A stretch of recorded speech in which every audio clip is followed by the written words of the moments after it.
प्राप्ति भक्ति पूर्वक भगवान कृष्ण का आजीवन स्मरण करते रहने से और विशेषतया मृत्यु के समय ऐसा करने से मनुष्य परम धाम को प्राप्त कर सकता है। 9वां अध्याय राज विद्या योग। भगवान श्री कृष्ण जी ने अर्जुन की शंका को निवारण करते हुए कहा, हे अर्जुन, तू मेरे वचनों की निंदा नहीं करता तथा इसे सत्य मानता है। इस कारण परम रहस्यमय ज्ञान को समझाऊंगा, जिसे समझकर इस दुख रूपी संसार सागर से तू मुक्त हो जाएगा। यह ज्ञान सभी विद्याओं में श्रेष्ठ एवं गोपनीयों में भी अति गुप्त तथा अत्यंत पवित्र, उत्तम, प्रत्यक्ष फल देने वाला और धर्मयुक्त है। इतना ही नहीं, यह साधन करने में सुगम और कभी नष्ट होने वाला नहीं है।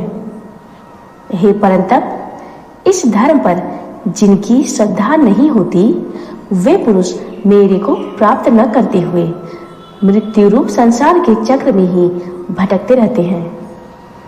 मुझ ईश्वर से यह जगत सब प्रकार परिपूर्ण है, सब भूत मुझ में ही स्थित है, परंतु मैं उनमें स्थित नहीं हूँ। वे सब भूत मेरे में स्थित नहीं है, किंतु मेरी ईश्वरता के रहस्य को देखो कि भूतों का उत्पन्न करता मेरी आत्मा उन्हें धारण पोषण करते हुए भी नियत नहीं है। जिस भांति सर्वत्र विचरने वाला वायु संपूर्ण आकाश में व्याप्त हो रहा है, उसी भांति संपूर्ण भूत मेरे में है, ऐसे समझना चाहिए। हे कौन्तेय, कल्प के अंत में सभी मेरे प्रकृति में लय होते हैं और कल्प के आदि में मैं उन्हें फिर सृजन करता हूँ।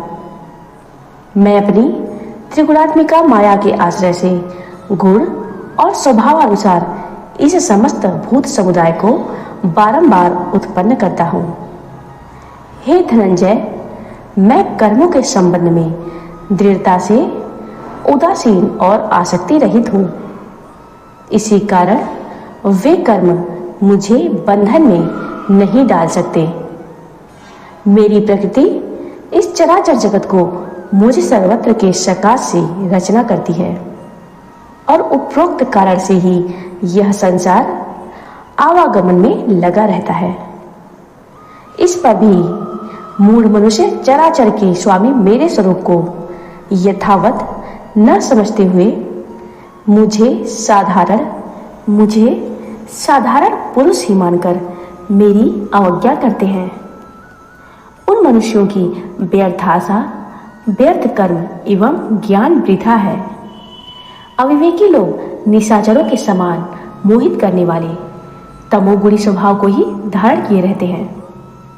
विवेकी लोग जो कि दैवी प्रकृति के आश्रित हैं, वे तो मुझे ही संपूर्ण भूतों का एकमात्र सनातन के कारण अविनाशी और अव्यय जान करती निरंतर अनन्य भाव से मेरा नाम करते हैं। रूप लीला आदि का कीर्तन करते हुए तथा ध्यान संयुक्त मेरे को बारंबार प्रणाम करते व दृढ़ भक्ति से मेरी उपासना करते हैं।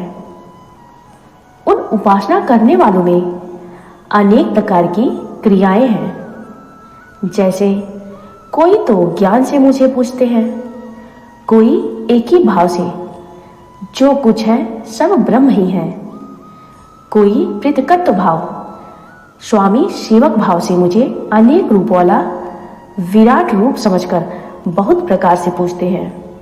इसमें मुख्य कारण यह है कि सौत कर्म मैं हूँ, स्मार्त कर्म तथा पितरों के लिए किया जाने वाला यज्ञ मैं ही हूँ, औषधियाँ, मंत्र, घृत, अग्नि और हवन रूप क्रिया भी मैं ही हूँ।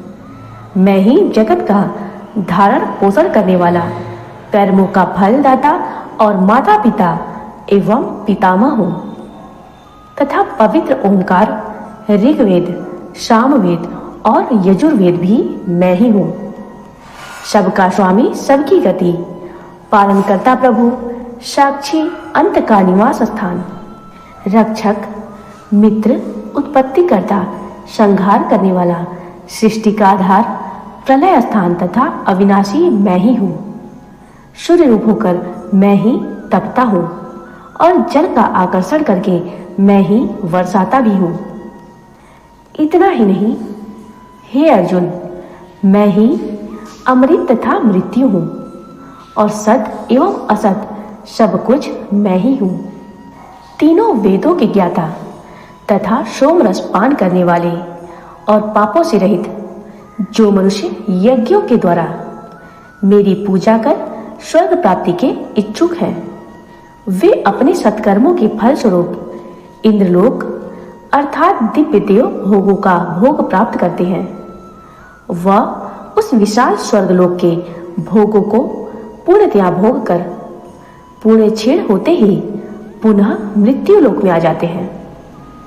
इस प्रकार तीनों वेदों में निर्णित सकाम कर्मों के शरण हुए नाना प्रकार के भोगों की इच्छा रखने वाले मनुष्य आवागमन के चक्र में घूमते रहते हैं।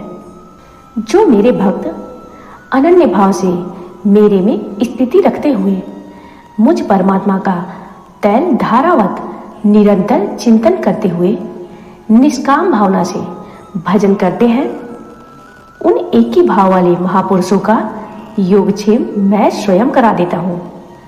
अर्थात जो वस्तु उन्हें प्राप्त नहीं होती वह प्राप्त करा देता हूँ और प्राप्त की हुई वस्तु की रक्षा करता हूँ। हे कौन्तेय, जो अपनी श्रद्धा के अनुसार दूसरे दूसरे देवताओं को पूजते हैं, वे भी रूपांतर में मेरे ही को पूज रहे हैं, परंतु उनका इस प्रकार का पूजन अविधि पूर्वक है। सब यज्ञों को भोगने वाला और स्वामी भी मैं ही हूँ, किंतु वे तत्वान्वेषण द्वारा मुझ परमात्मा को नहीं जानते। बस उसी कारण उनका पतन होता है। कारण कि देवताओं के पूजक देवलोक, पितृ पूजक पितृलोक, भूत पूजक भूतलोक को प्राप्त होते हैं तथा मेरे भक्त मुझे ही प्राप्त होते हैं। सबसे बड़ी बात तो यह है कि मेरे पूजन में किसी विशेष आडंबर की आवश्यकता नहीं। पत्र, पुष्प, फल और जल इत्यादि जो मेरा भक्त मुझे प्रेम से समर्पण करता है, तो मैं उस शुद्धांतकरण भक्त का प्रेम पूर्वक समर्पित किया हुआ वह साधारण पुष्पादि पदार्थ भी प्रीति सहित पान कर लेता हूँ। इस कारण हे अर्जुन, अपने प्रत्येक कर्म, खान पान, तप आदि सब कुछ मुझको ही अर्पण करो। इस प्रकार की क्रिया अर्थात संन्यास योग युक्त मन वाली तुम्हारी शुभाशुभ फल रूप कर बंधन से मुक्ति हो जाएगी और मुक्ति को प्राप्त करने का अर्थ मेरी प्राप्ति होगी।